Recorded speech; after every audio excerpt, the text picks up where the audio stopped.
Hello and welcome to I Can't Say It, day 309, I believe it is.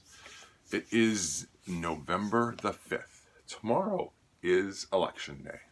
It's the day when we as Americans come together in our local polling places and make our thoughts, our desires about the direction of the country we live in known to everybody else, with the hopes that the people that we elect, the propositions that we pass, the propositions that we don't pass,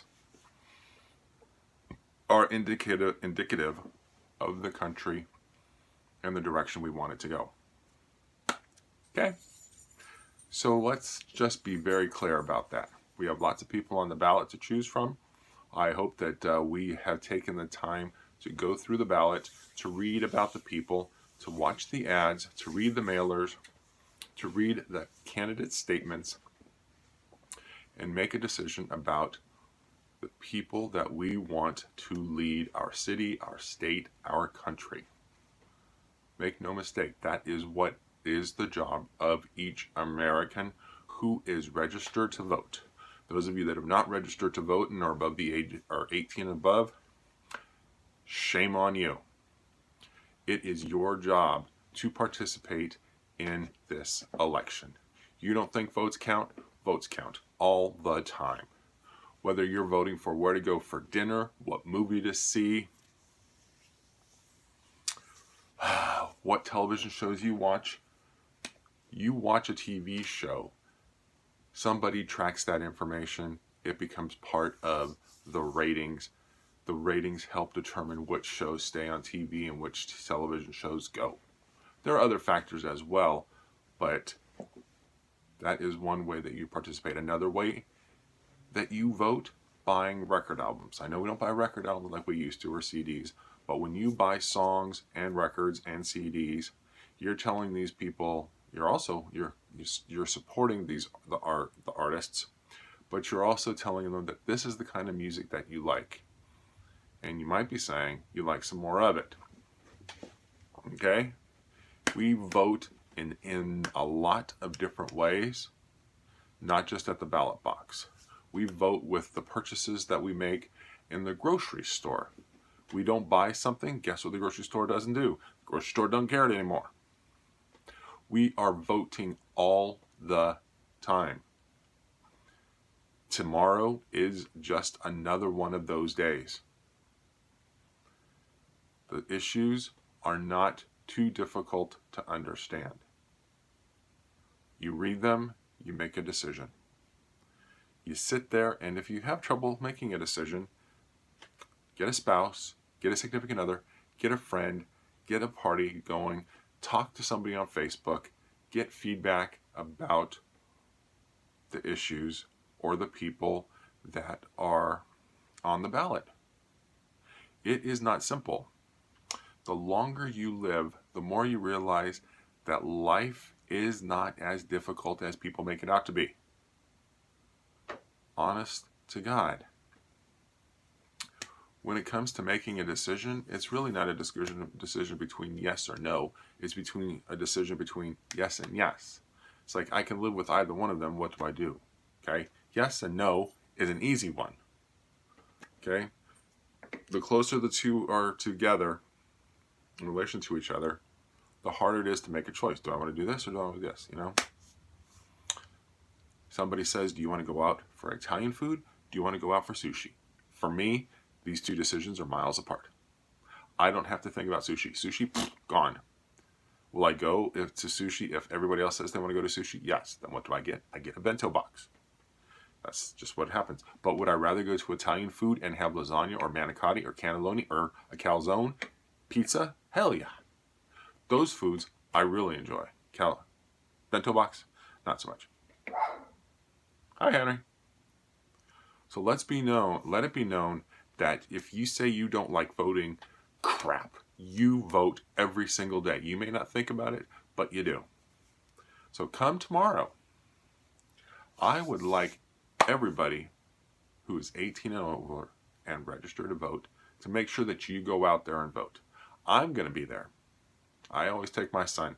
My son has been to every election that we've had in California since he was born.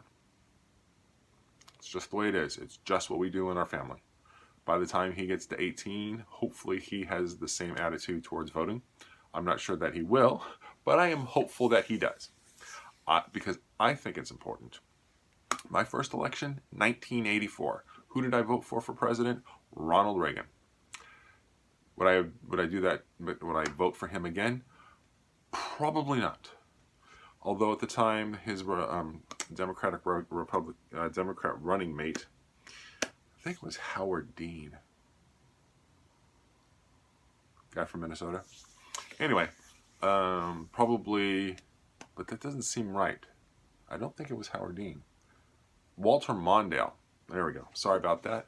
Little memory lapse there, right? Because I was Howard Dean was much more current.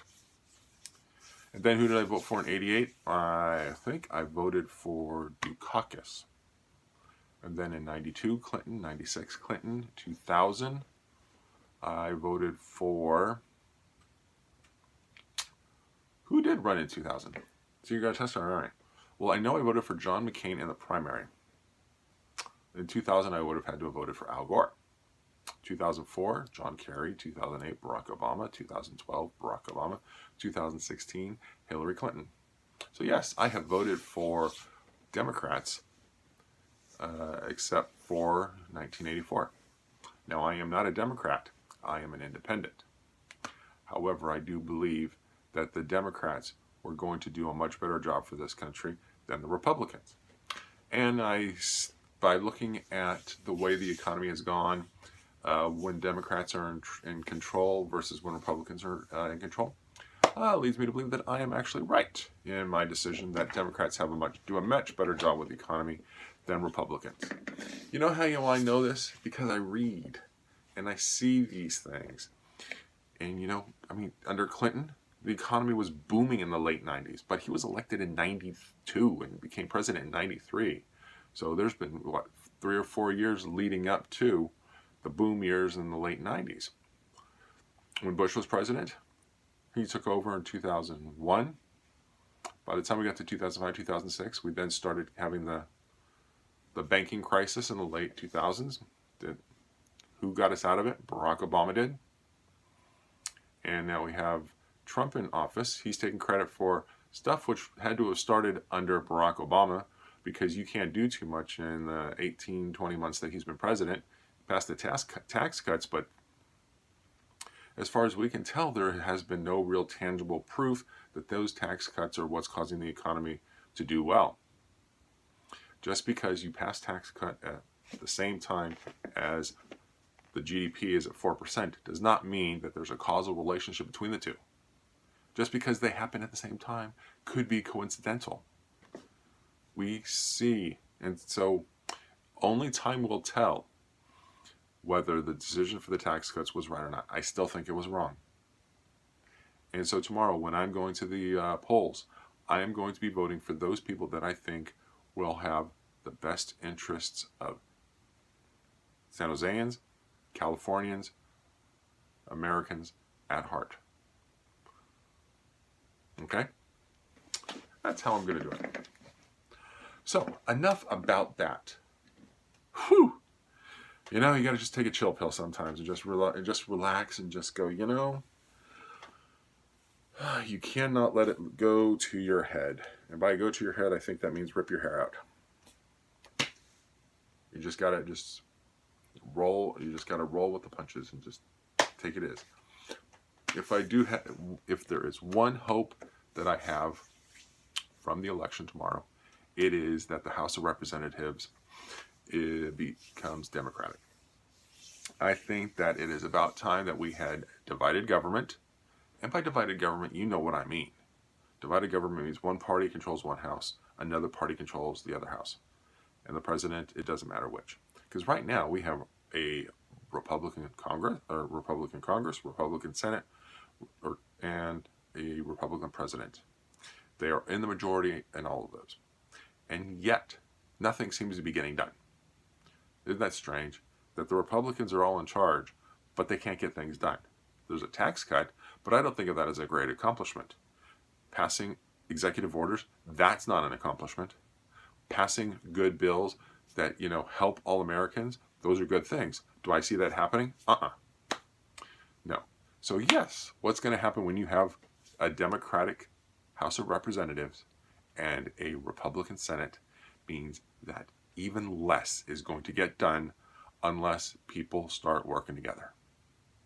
Now, I am not optimistic that they are going to work together. I am a realist. I do not believe that the tone right now is such that people will work together. So I am extremely curious to see how this all plays out. I know that the Americans are going to suffer because of it if it turns out this way. And I don't really want that. But what I do like is the possibility that the House of Representatives and the Senate might be forced to work together to get something done. That's what I hope. That is my sincere hope. We'll see. Come tomorrow, I'll let you know, or I'll give you update on what the results look like. All right. I wouldn't feel my back pocket looking for a piece of paper telling you what today's scale said, but I forgot to print it out. I remembered at one point, but then I got back to my desk and I went back to work and then I forgot. So the scale I predicted would be 26.260 something. Well, guess what I did? I weighed myself, it said 260.0. And I said, I think I can squeeze out some more pee. So I went back to the toilet, squeezed out some more pee, and the scale said 259.6. So that is the official scale weigh for today. So I am still in the 250s. No ice cream tonight. Light on the dinner. Tomorrow's scale should be comparable, one hopes. A little bit of candy today. I think I had 4, 5, 6, 7 pieces. 8, 7, 8, I don't know. Pieces. So I'm thinking I did okay when it came to the meals. But I'm glad that I'm still at 250 something. That means I can work my way back down to 255. It would be nice to get back into overweight category, not obesity category. Again, because the light is shining above my head like a halo, or like a light actually. I can't see how long this video has gone on, but my wife is asleep on the couch, and so I think it is time that we head off to bed. Daylight saving time took place. The complaints in the office were rampant and unnecessary because we all know that that we changed clocks the first Sunday in November. So I'm not sure why people act so surprised, but they do. I wasn't surprised. So some people in this house are a little bit tired, so let's all go to bed, get a good night's rest so that people can transition to the new time. Okay, with that, I wish you all a pleasant evening and see you all at the polls tomorrow.